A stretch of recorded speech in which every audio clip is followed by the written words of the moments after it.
Bismillahirrahmanirrahim. Assalamualaikum warahmatullahi wabarakatuh. Alhamdulillahirabbil alamin wa afdhalus salati wa atamut taslim ala sayyidina Muhammadin wa ala alihi wa sahbihi ajma'in. Rabbi shrah li sadri wa yassir li amri wahlul 'uqdatam min lisani yafqahu qawli. Subhanaka la 'ilma lana illa ma 'allamtana innaka antal 'alimul hakim. Rabbana zidna 'ilman wa fahman ya dzal jalali wal ikram. Amma ba'd.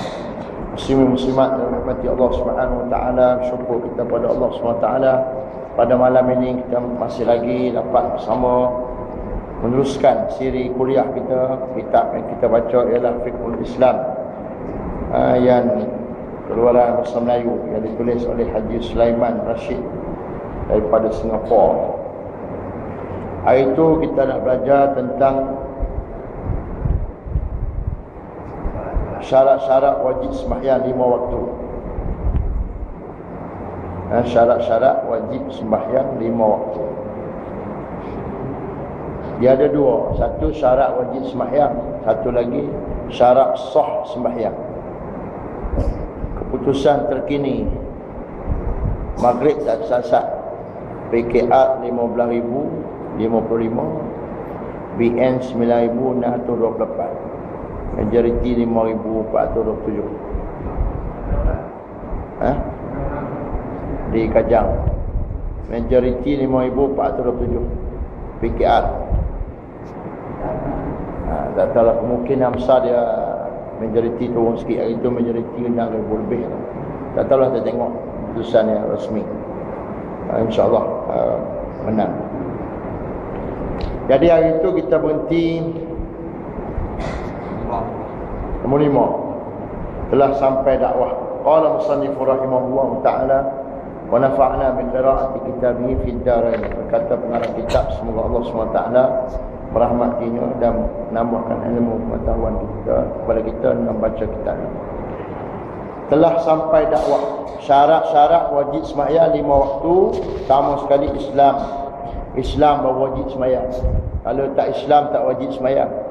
Tak wajib sembahyang, tapi diseksa di akhirat nanti dalam neraka. Disebut dalam ayat Quran, ma salakakum fi saqar. Kenapa kamu ni wahai orang-orang kafir duduk dalam neraka saqar? Qalu lam nakum minal musallin. Mereka jawab, kami tak sembahyang.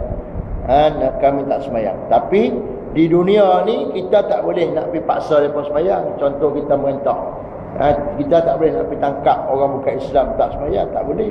Sebab mereka ni tak wajib sembahyang, tapi diseksa kerana tak sembahyang.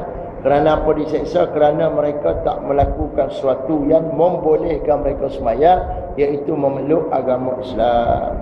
Tuh, Islam. Yang kedua ialah suci daripada haid dan nifas. Suci. Adamul mani', tak ada yang menghalang, iaitu haid dan nifas. Kalau ada dua ni tak wajib sembahyang, tak wajib. Sembahyang juga kerana degil dosa. Kalau tersalah tak apa. Kerana degil nak sembahyang juga, walaupun Tuhan tak bagi pun. Yang ketiga berakal, ataupun disebut dalam kitab-kitab lain akil baligh, berakal. Orang tidak berakal tak wajib sembahyang. Dalam bab berakal ni, satu orang gila sekat-sekat, waktu dia okey kena sembahyang. Satu lagi orang yang mabuk. Mabuk ada dua. Satu mabuk kerana jadi sendiri, seperti mabuk lauk, ataupun tersalah minum minuman yang memabukkan, maka mabuk ni tak apa, dimaafkan. Tapi sunat dia qada. Bila dia hilang mabuk dia qada. Tapi orang yang sengaja mabuk haram, walaupun dia tak boleh sembahyang waktu mabuk. La taqrabus salata wa antum sukara. Jangan kamu sembahyang kalau kamu mabuk. Tak boleh sembahyang, takut baca salah, tak lagi pergi buat perbuatan yang salah, menghina lagi sembahyang, menghina lagi Islam, maka dia tak boleh sembahyang. Maka kalau dia sengaja memabukkan diri dia, makan benda-benda yang memabukkan seperti makanan hari ni, pil dan sebagainya ni, maka dia haram. Satu, haram dia menghilangkan akal. Kedua, dia tinggal sembahyang, haram juga. Dah habis mabuk tu, dia wajib qada sembahyang dia, kerana dia tinggal tu tak diluluskan oleh syarak. Itu berakal. Dan satu lagi, Termasuk dalam berakal juga ialah, nanti kita akan bahaskan sini, iaitu orang yang tidur. Orang yang tidur dikira tak berakal. Kalau tidur tu daripada awal lagi, dia ada satu tidur dengan tak tahu masuk waktu. Sebelum orang azan lagi tidur dah, seperti sembahyang subuh tidur, maka bangun pukul 7.30, pukul 8, habis dah subuh. Tak dosa dia, tak dosa. Tapi kena sembahyang segera. Nanti dia akan bahaskan. Orang yang tidur, habis bangun tidur, kena sembahyang terus. Orang yang mabuk tadi, yang mabuk kerana tersalah tadi pun, habis mabuk dia, kena sembahyang terus. Habis mabuk dia, kena sembahyang terus. Nanti kita akan bahas. Jadi yang berakal ni, iaitu cukup umur. Setengah ulama sebut macam mana cukup umur lah. Berakal, macam mana nak tahu berakal? Iaitu dia dapat menguruskan diri dia. Dia kencing, okey, dia berak, okey, dia pakai baju, mengurus diri dia. Dan setengah ulama menyebut dapat mengetahui benda najis, benda kotor dengan benda bersih. Itu berakal. Berakal apa? Maknanya dia situ sah dah sembahyang. Walaupun belum cukup umur, tapi dia boleh sembahyang dah. Seperti soalan sebut, boleh ke tak budak yang tak cukup umur jadi imam? Boleh, tak ada masalah. Sebab sah dah sembahyang. Kalau dia berakal, elok, mumayyiz, dia reti dah. Contohnya umur dia 11 tahun, 12 tahun. Lebih-lebih lagi dia hafiz Quran, baca pun elok, reti sembahyang. Cuma tak mimpi, tak sampai umur, maka boleh nak jadi imam? Boleh, tak ada masalah. Berakal. Ini yang kita mengaji ni syarat wajib. Orang yang tak ada akal, tak wajib sembahyang. Tak wajib sembahyang. Balik iaitu sampai umur. Hari itu kita bahas dah sampai umur. Dan yang kelima ialah telah sampai dakwah. Dalam Quran disebut apa? Wa ma kunna mu'adzibina hatta yab'atha rasula. Kami tak akan mengazab manusia ni kecuali kami dah utuskan rasul pada mereka, iaitu sampaikan dakwah. Qala Allah Subhanahu wa ta'ala li'alla yakuna lin-nasi 'ala Allahi hujjatun ba'da rusul. Telah sampai dakwah perintah Rasulullah sallallahu alaihi wasallam kepadanya. Orang yang belum menerima perintah tidak dituntut dengan hukum, seperti firman Allah tadi dalam surah An-Nisa ayat 165, agar tidak ada alasan bagi manusia terhadap Allah sesudah ia mengutus rasulnya. Makna tak ada alasan untuk tidak taat, untuk tak beriman, untuk tak melakukan ibadah. Sebab Allah dah utus rasul dah sampaikan dakwahnya. Di antara ucapan Nabi kita sallallahu alaihi wasallam, Allahumma fashhad, Allahumma fashhad. Mana Nabi sebut bila Nabi balik daripada hijrah pertama ke Taif, Nabi dihalau, maka Nabi balik, Nabi kata, ya Allah saksikanlah aku dah sampai kepada mereka. Dah sampai dah. Mereka yang tak mau menerima dakwah aku. Ini di antara bukti bahawasanya sampai dakwah dulu barulah wajib sembahyang. Kalau tak sampai dakwah, tak wajib. Duduk dalam gua, duduk dalam tengah-tengah pulau dan sebagainya. Tak sampai, tak tahu kata wajib sembahyang, tak tahu kata ada agama Islam, maka orang ni tak diazab oleh Allah Subhanahu wa taala.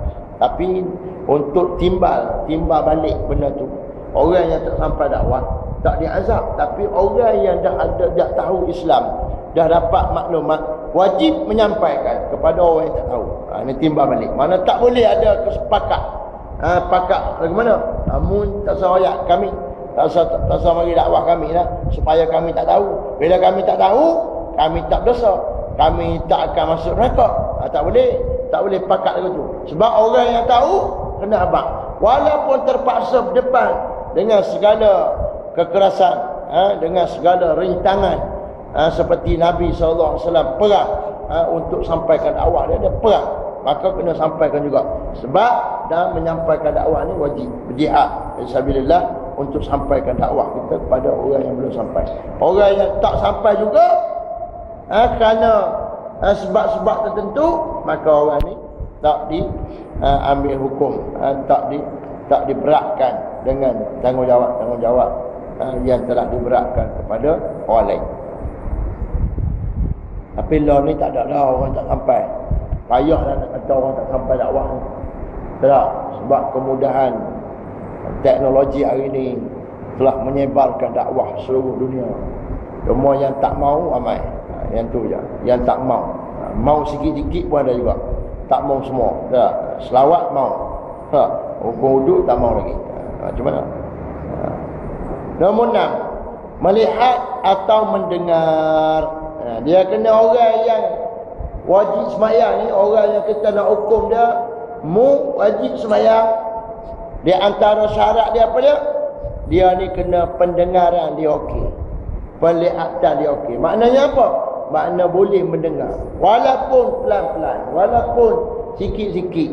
Boleh melihat walaupun kelabu-kelabu. Macam mana ukuran dia? Sehingga dia dapat belajar. Dia dapat mendengar ni sehingga dia dapat belajar. Dia dapat melihat sehingga dia dapat belajar. Kalau dia mendengar pun tak tuli, mata pun buta, maka tak wajib dia sembahyang. Tak wajib dia sembahyang. Bahkan dia tak wajib buat agama. Nak belajar macam mana? Nak abang kata begini-begini, telinga tuli. Nak tunjuk isyarat, mata buta. Dan abang nak ajak macam mana? Tak boleh. Kita ni dua ni, penting ni. Satu telinga, boleh dengar. Orang sebut lagu ni. Kurang-kurangnya boleh tahu juga, tak tahu semua pun.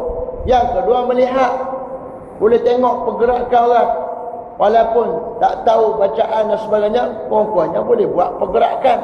Tapi ni mata pun buta, telinga pun panggil tuli, maka tak wajib dia sembahyang.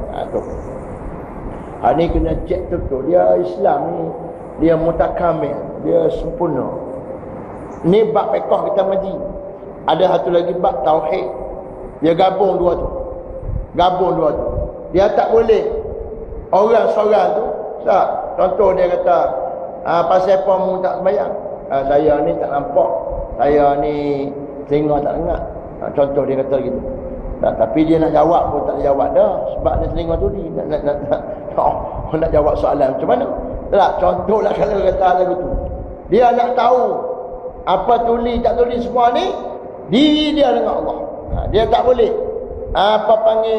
mereka-reka kemudian memberitahu kepada manusia lalu lepaslah dia. Tak. Contohnya puasa. Nak buka puasa. Sebab apa buka puasa? Kipruk. Mana orang tahu kipruk? Tak.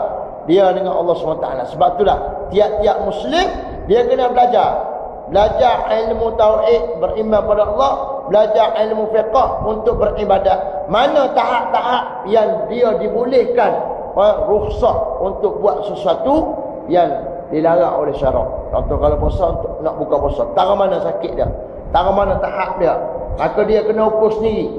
Dia tak boleh menipu ataupun mengambil mudah tentang rukhsah yang diberikan oleh syarak. Begitu juga bab sembahyang. Tengok orang dia tak ada kain, tak sembahyang dah. Padahal sembahyang ni telanjang, kena sembahyang lagi. Tak ada kain, tak ada seluar kotor, tak ada kain nak sembahyang, tak sembahyang dah. Padahal sembahyang ni telanjang, kena sembahyang lagi. Tak, sembahyang telanjang. Orang yang duduk dalam penjara, pakaian tak ada yang menutup aurat, nak ambil air sembahyang pun tak boleh. Nak tayamum pun tak boleh. Jara besi belakang, tak ada debu, pun wajib sembahyang. Tak, untuk menghormati waktu, pun wajib sembahyang. Walaupun sembahyang dia kalau ditakdirkan dia lepas balik, dia kena qada semampu dia lah. Kalau kena penjara 10 tahun, maka buat sekadar mampu dia untuk meneruskan kehidupan. Macam mana? Nombor 7. Nombor 6. Melihat atau mendengar. Melihat atau mendengar menjadi syarat wajib sembahyang walau pada suatu waktu untuk kesempatan mempelajari hukum-hukum syarak. Dia dulu penuh 4-5-6 bulan contohnya, dia mendengar elok. Tak. Lepas tu baru tuli. Dulu dia melihat, lepas tu baru buta. Ada dah maklumat dalam kepala dia ni, maklumat tentang Islam, maklumat tentang sembahyang semua, maka dia tak lepas daripada kewajipan, kena sembahyang juga. Maknanya dia sebelum ni dia dapat melihat, dapat mendengar, tapi kerana berlaku aksiden kapal semua, tuli buta, betul tak? Tapi dia tahu, dia ada dalam maklumat dalam kepala tu, ada dah tentang sembahyang macam mana nak buat pergerakan, betul tak? Ada dah nak baca macam mana, maka dia kena sembahyang juga, kena sembahyang. Saya kata mampu dia lah, betul tak? Tapi payahlah nak cari orang lagu tu, tuli lagi, buta lagi, betul tak? Nak hadap kiblat mana, kecuali orang yang bantu dia lah, orang bantu dia. Maknanya bila azan, orang kena tepuk-tepuk dia, tepuk bahu dia ke apa semua, betul tak? Maka dia pun sedar kata masuk waktu, dia pun orang palingkan dia ke kiblat, maka dia pun sembahyang. Orang kena bantu semua dah. Tapi kita tak jumpa lagi lah dalam hidup kita ni orang yang Allah tarik dua-dua, mata pun buta, telinga pun tuli. Setengah ulama sebut kalau mata buta, telinga tuli, tak hidup. Payah nak hidup. Nak hidup macam mana? Nak buat macam mana? Nak komunikasi dengan orang macam mana?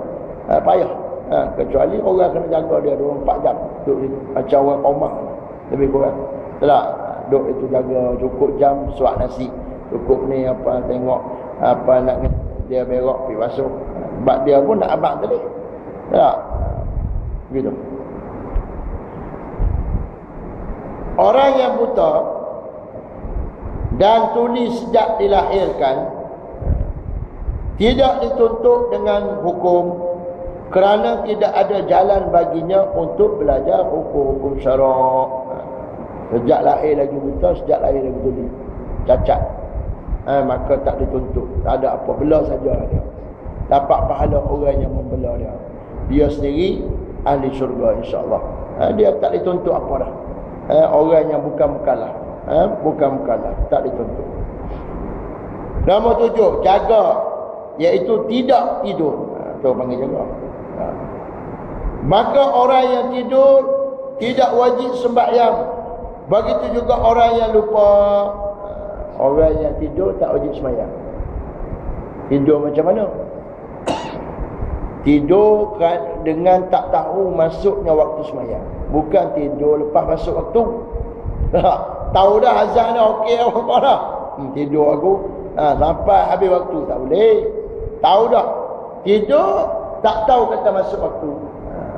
Tidur sebelum azan.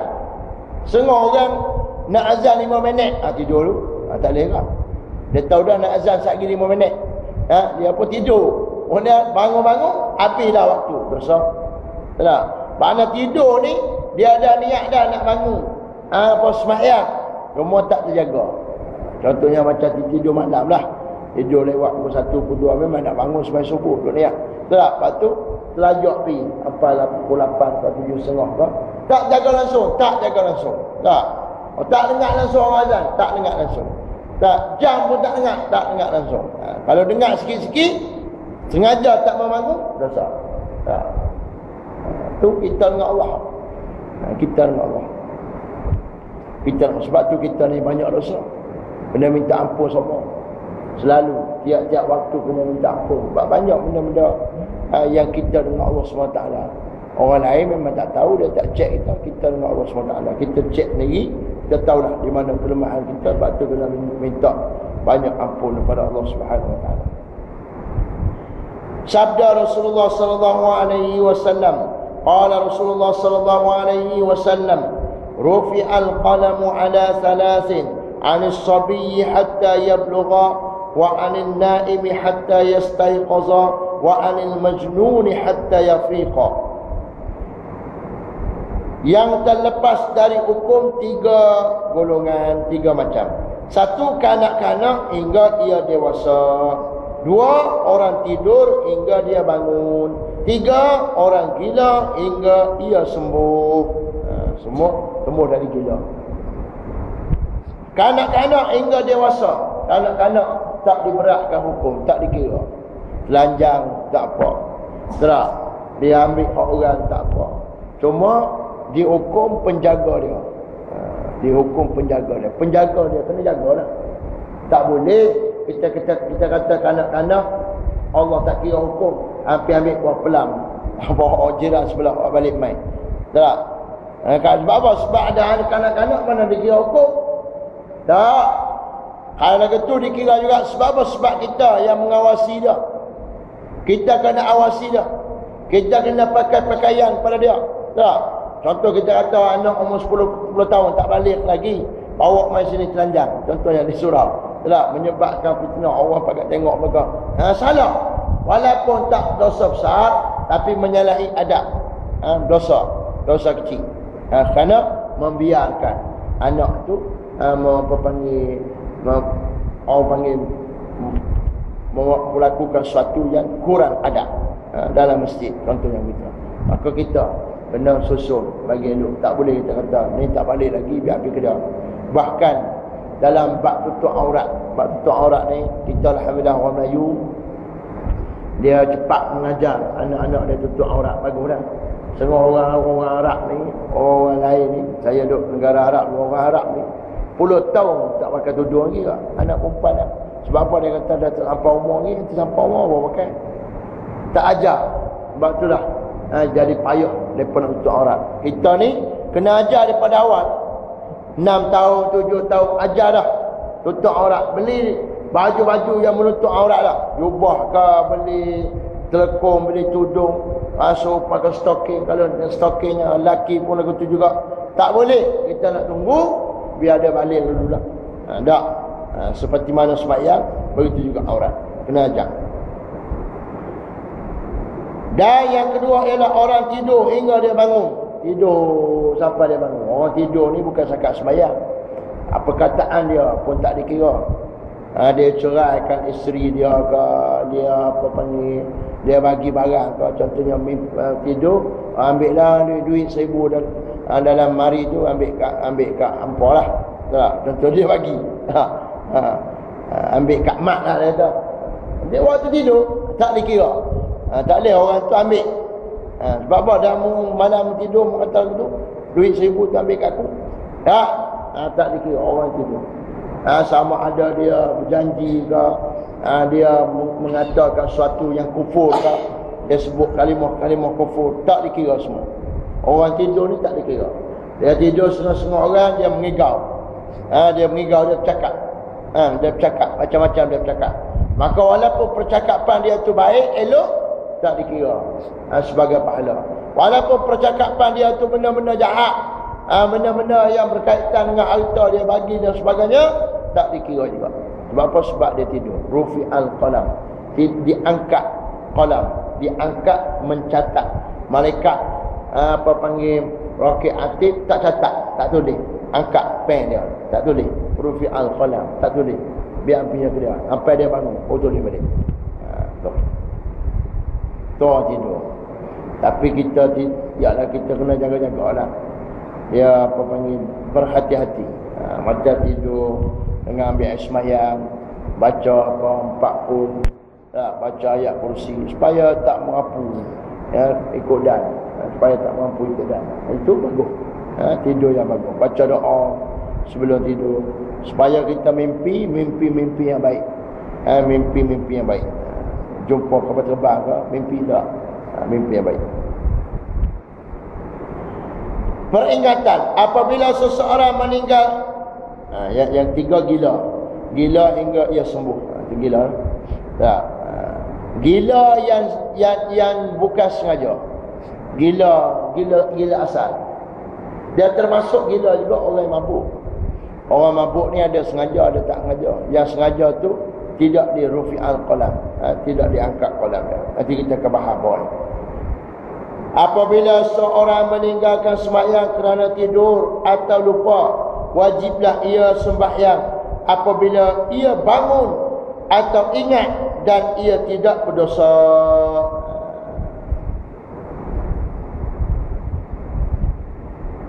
Sabda Rasulullah sallallahu alaihi wasallam,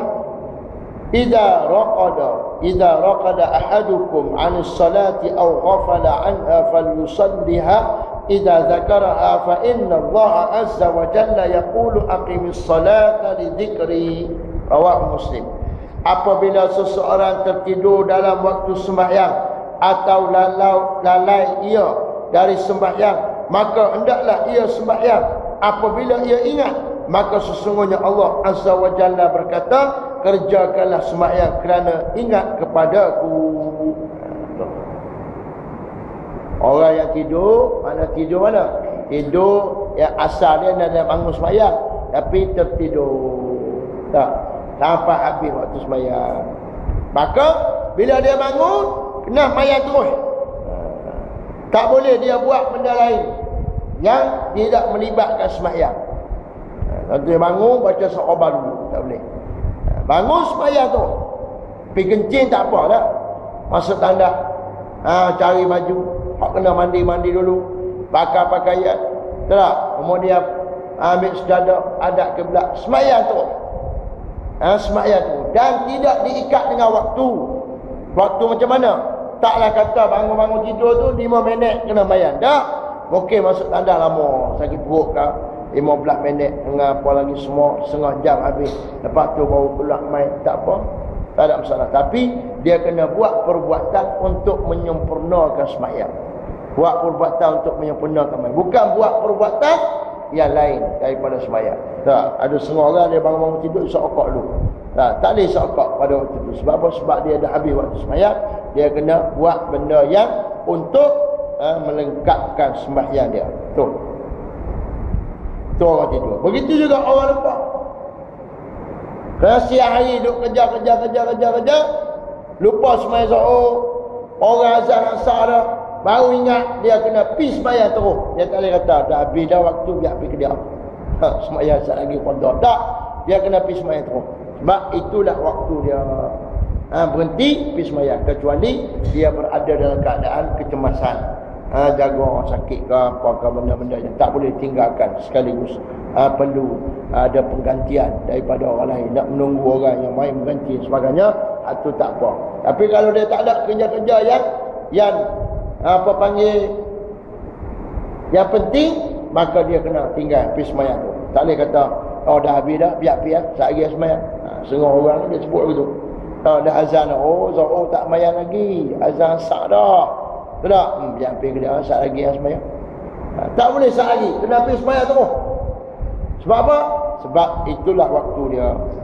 Yang muktamad lebih kuat, pendapat yang muktamad yang kuat, sembahyang orang lupa atau tidur itu bukan qada, tetapi adaan.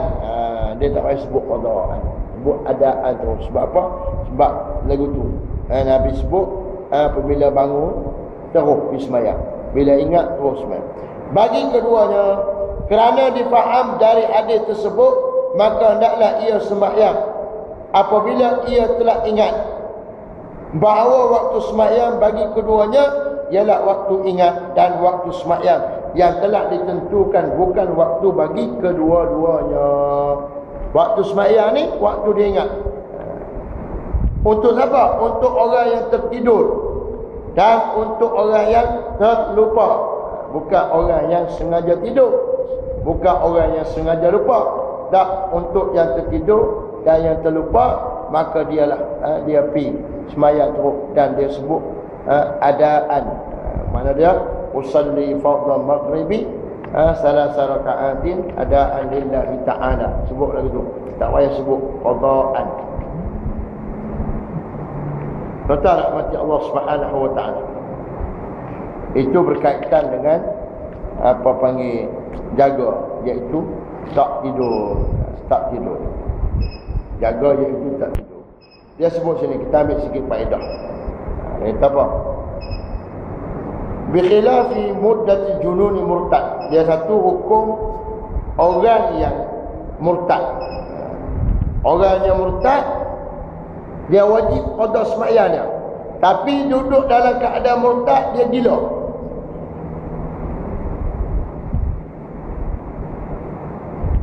Dia duduk dalam keadaan murtad tu dia gila. Gila dalam keadaan murtad. Adakah hak dia gila dalam keadaan murtad itu wajib dia qada juga ataupun tak wajib? Dan satu lagi dia punya masalah, iaitu orang yang sengaja memabukkan diri dia. Orang yang sengaja memabukkan diri dia. Dan kemudian waktu dia mabuk tu dia jadi gila pula. Dah lah dia mabuk, lepas tu dia gila. Nah, maka adakah waktu dia gila tu sekali tu dia kena qada juga sembahyang dia? Maka jawapan dia tak kena. Jawapan dia tak kena. Dikira gila juga. Maka dia qada waktu dia okey saja. Makna dia kalau dia tadi mabuk, dia ambil benda yang memabukkan, mabuk 3 hari contohnya. Lepas tu dia gila sebulan. Hak gila sebulan ni tak payah qada. Qada hak mabuk saja. Begitu juga hak murtad. Qada hak murtad dalam keadaan sedar. Bila dia apa panggil gila, tak kira.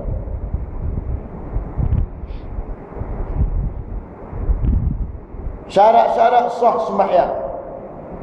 Tadi syarat-syarat wajib sembahyang ada 7 semua. Dia berbeza pendapat. Ada kita sebut 3 aja. Islam, akil, balik, macam-macam. Ada kita sebut sampai 6. Tak apalah, hak ni 7 dia pecahkan. Mana dia huraian dia tu dia pecah-pecah bagi kecil. Setengah orang dia gabung terus jaga dengan berakal ni masuk situlah. Tak tidurnya, apa panggil tak gilanya, apa panggil tak mabuknya, duduk situ belakang. Maknanya ada berakal. Akal tu okey. Lepas tu apa panggil telah sampai dakwah pun gitu juga, iaitu termasuk bawah tajuk Islam. Mana Islam dulu. Islam di antara apa panggil yang wajib beragama Islam ni ialah orang yang sampai dakwah pada dia. Orang yang tak sampai dakwah, maka dia tak salah lah kalau dia tak beragama Islam. Begitu. Syarat-syarat sah sembahyang: suci dari hadas besar dan hadas kecil. Syarat sah. Kalau tak cukup syarat ni tak sah sembahyang. Wajib sembahyang tapi tak sah. Hak tadi kalau tak ada salah satu daripada 7 tadi tak wajib sembahyang. Salah satu je ada. Ada apa dia? Ada tidur saja. Islam pun dia berakal pun semua lengkap. Semua dia tertidur. Maka tidur tu tak berdosa waktu dia tidur. Tapi bangun-bangun terus kena sembahyang tu. Syarat-syarat sah sembahyang: suci dari hadas besar dan hadas kecil. Hadasul akbar, hadasul asghar. Itu nama kepada keadaan. Hadas ni ialah keadaan. Keadaan yang ada pada tiap-tiap orang Islam. Keadaan ni ada tiap-tiap orang Islam. Tak?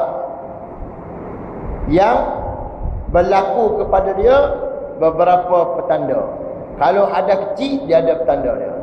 Ada besar, ada petanda dia. Orang yang berlaku petanda dia ada kecil, maka berada kecil dia. Apa dia petanda dia? Petanda dia ialah perkara yang membatalkan sembahyang.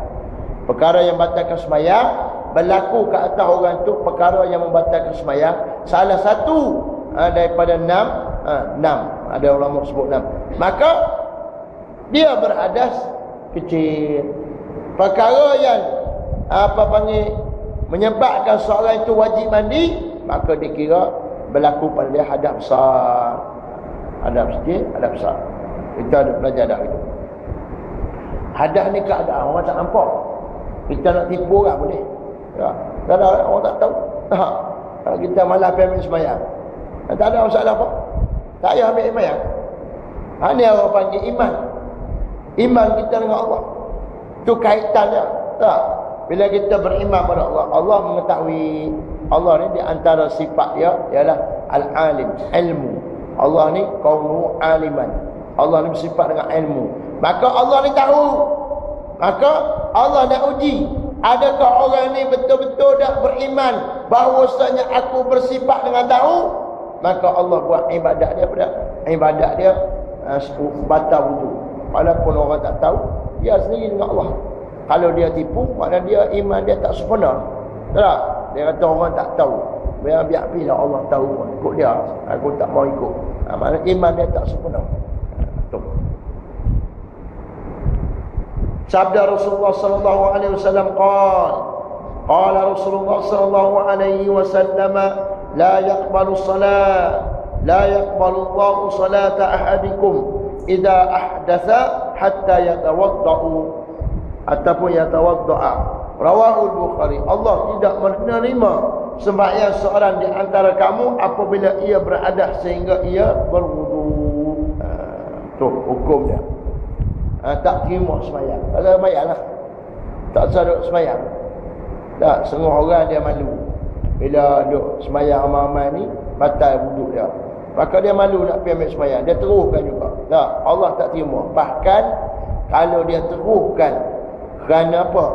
Kerana membesarkan manusia. Membesarkan manusia. Tak, dia buat juga lah. Tak lagi malu kat orang pula aku ni pergi ambil sembahyang. Dosa. Kenapa? Kerana dia tak membesarkan Allah. Tak. Walaupun kita jadi imam, kalau batal sembahyang kita, maka kita berhenti imam, istikhlaf dia panggil. Ganti orang. Tak. Ganti orang belakang. Sebab tu orang yang duduk belakang imam ni kena reti. Tak? Ganti orang belakang imam. Dia ganti macam mana? Dia sebenarnya imam keluar pi, orang belakang tu ganti terus. Orang belakang dia ganti tu. Tapi kerana tak tahu kadang-kadang, tak? Kadang-kadang susah juga, tak tahu. Sebab tu kena belajar. Imam pi, orang belakang dia ganti. Jadi imam pula. Pi ambil sembahyang, mai sembahyang balik, jadi makmum. Tak boleh jadi imam. Tak boleh pi ambil. Aku okeylah, undur balik. Tak boleh lah. Tak, jadi makmum. Tak payah undur makmum. Begitu juga khutbah. Khutbah wajib berada dalam keadaan suci daripada hadas kecil hadas besar. Maka apabila batal sembahyang, turun pergi ambil sembahyang. Pergi naik sambung balik. Tak, sebab itulah masjid-masjid yang dibina oleh kontraktor yang tahu agama, dia akan buat tempat wuduk belah bawah tu. Kadang-kadang dia akan buat pintu kecil situ, tepi mimbar tu, bawah tu pintu kecil, dan tepi tu tempat wuduk. Bawah tu imam baca khutbah tu batal yang sembahyang, takbir kuat sangat, gentut contohnya. Lepas tu pergi turun, ambil sembahyang, sambung balik. Tak ada masalah apa. Mana kita tahu tu tak?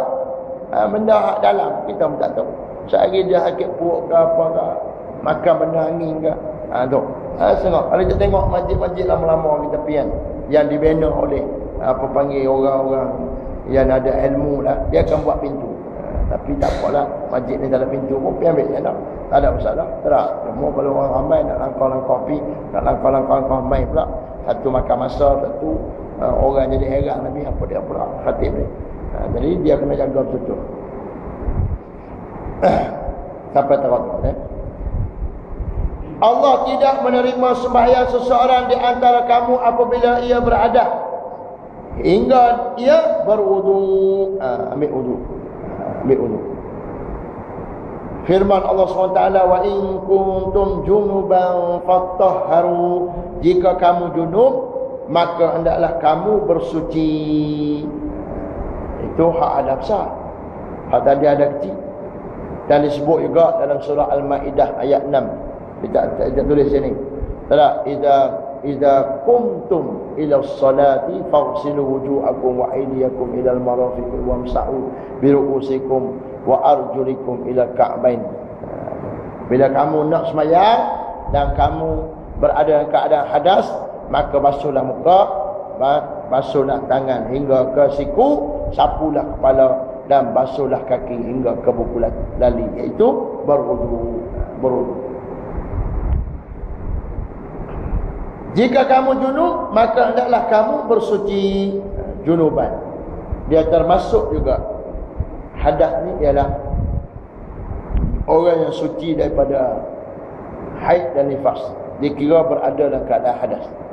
Walaupun dia suci dah sehingga dia mandi. Sehingga dia mandi. Tak?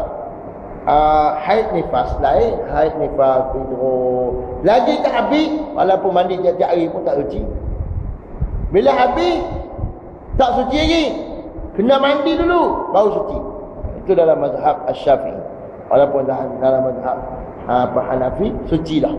Habis-habis tu tak suci. Maknanya boleh jimak lah.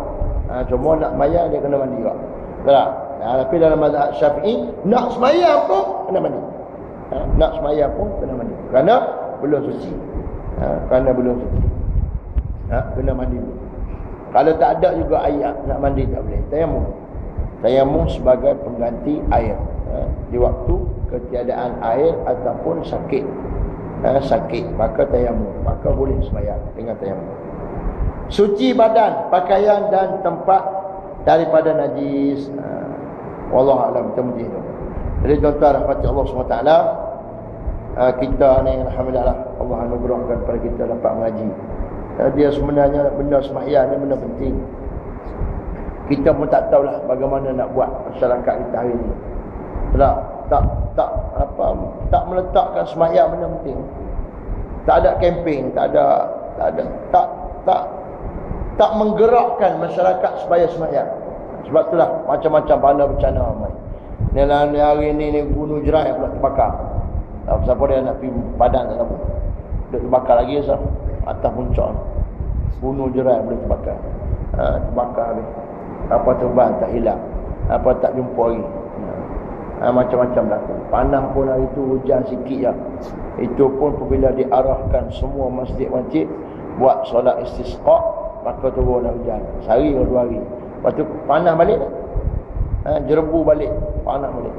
Itulah. Kerana apa? Kerana manusia-manusia yang duduk atas muka bumi ni tak kembali kepada Allah SWT. Tak tahulah macam mana. Betul tak? Ada lah sikit-sikit mereka buat selawat. Betul tak? Tapi tak cukup dengan selawat lah. Kena semayang, kena puasa, kena tutup aurat. Betul tak? Kalau zakat duduk selawat saja tutup aurat, tak selawat tak tutup tak jadi. Tutup aurat ni bukan kerana selawat, kerana Allah. Di mana sahaja yang Allah suruh tutup, kita tutup lah. Begitu juga selawat. Selawat ni sebahagian daripada kewajipan kita, yang mana dalam Quran sebut apa panggil, inna Allaha malaikatahu yusalluna 'alan nabi ya ayyuhallazina amanu sallu 'alaihi wasallimu taslima. Wahai orang, semuanya Allah dan malaikat selawat kepada Nabi, dan wahai orang yang beriman selawatlah kepada Nabi. Selawat ni ulama kata di luar daripada sembahyang wajib sekali. Di luar daripada sembahyang. Kalau dalam sembahyang tiap-tiap kali baca tahiyat akhir wajiblah. Di luar daripada sembahyang wajib sekali. Tak? Sekali selawat wajib seumur hidup. Melepaskan tanggungjawab orang tu dengan firman Allah yang menyuruh orang tu selawat. Habis. Tapi sunat banyak kali. Kalau kita kata hak selawat pun yang ulama kata wajib sekali pun kita buat. Ni kan pula sembahyang hak wajib 5 kali sehari. Tiap-tiap hari. Kenapa tak diletakkan sebagai benda penting? Contoh kita kata kerajaan kata buat program. Program apa? Program rakyatku solat. Contohnya betul tak? Rakyatku solat. Bolehlah tajuk apa tak? Rakyatku solat. Dia main. Buat program macam-macam, ajak orang semayang, apa panggil bagi hadiah pada orang semayang, tak? Apa panggil ajak orang tutup aurat, macam-macam boleh buat program. Tapi tak buat lah. Dia buat satu saja. InsyaAllah lah, mungkin Allah buka pintu hati, dia buat yang lebih baik daripada tu. Jadi sebelum kita habis, kita tengok Kajang menang banyak mana.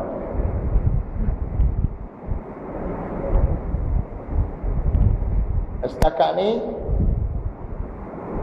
hak terkini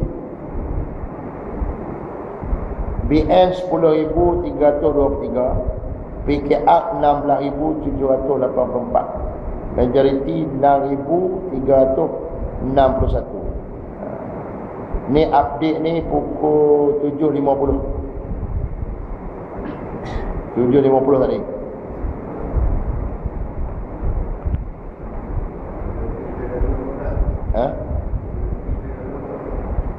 Mungkin dia punya majoriti turun sikit.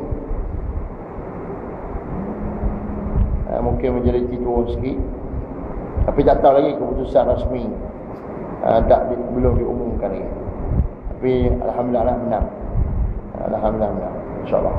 Jadi tuan-tuan semua, teruskan perjuangan kita di mana saja kita berada. Lebih-lebih lagi sekarang ni apabila kita banyak bala bencana yang melanda kita dekatkan diri kepada Allah lah. Kita orang-orang yang diberikan kesedaran macam kita ni, kita lebih sikit ibadat. Lebih sikit. Orang yang tak sedar macam mana, padahal lebih sikit lah. Tak main sunat. Hak kadang-kadang atas kereta kita tak berzikir. Pesan-pesan pada orang supaya orang buat Semayang sunat duha 2 rakaat pagi, begitu, buat, dan kurangkan buat dosa. Kurangkan buat dosa. Mana kalau boleh jangan merancang, contohnya apa cerita-cerita ke siaran-siaran TV ke, tengok lagu tu lah sepintah lalu lagu tu lah. Kalau tak elok tu tukar channel lain terus. Jangan, sebab kita takut Allah tambahkan lagi apa panggil azab dia. Ni zakat kemarau ni ayat ada lagi, atau ni boleh minum. Tak, sat lagi ayat tak ada. Pergi kedai kopi, order teh or ais, ais pun tak ada. Ayat pun tak ada. Ada teh or saja, nak ambil teh. Tak. Dia nak minum apa? Itu yang kita duk takut lah ni. Tak? Itu duk takut. Sebab ayat ni duk guna-guna makin habis. Hak turun atas tu tak ada. Hak dalam bumi makin kering. Itulah. Kita kena banyakkan mengajak kepada Allah SWT. Pesan yang buat kenduri, cuti-cuti ni pun tak payahlah karaoke, hak benda-benda menyanyi-menyanyi. Pesan kalau kita pergi makan kenduri pun pergi habaq dia. Tak, nah ni aku bagi kat hang RM50 ni. Janganlah duk pasang lagu semua tu kata. Tak. Janganlah boh nasyid-nasyid lah. Kalau tak panggil orang bersedah pun. Sebab apa? Dah pak dosa ada pun banyak dah. Duk tambah lagi. Takut Allah murka, dia datangkan azab yang lebih teruk lagi pada kita. Dan kita pun tak tahu. Mungkin kita dah dekat dengan kiamat pun tak tahu. Sebab api merata-rata dah naik ni. Tak, terbakar sana, terbakar sini. Pokok kapal sawit pun boleh terbakar. Pokok hak hidup lagi tu, tak, pun boleh terbakar. Macam mana tu? Kita nak lari daripada azab Allah SWT. Aqulu qali hadza astaghfirullahalazim wa lakum. Wassalamualaikum warahmatullahi wabarakatuh. Ada soalan? Ada?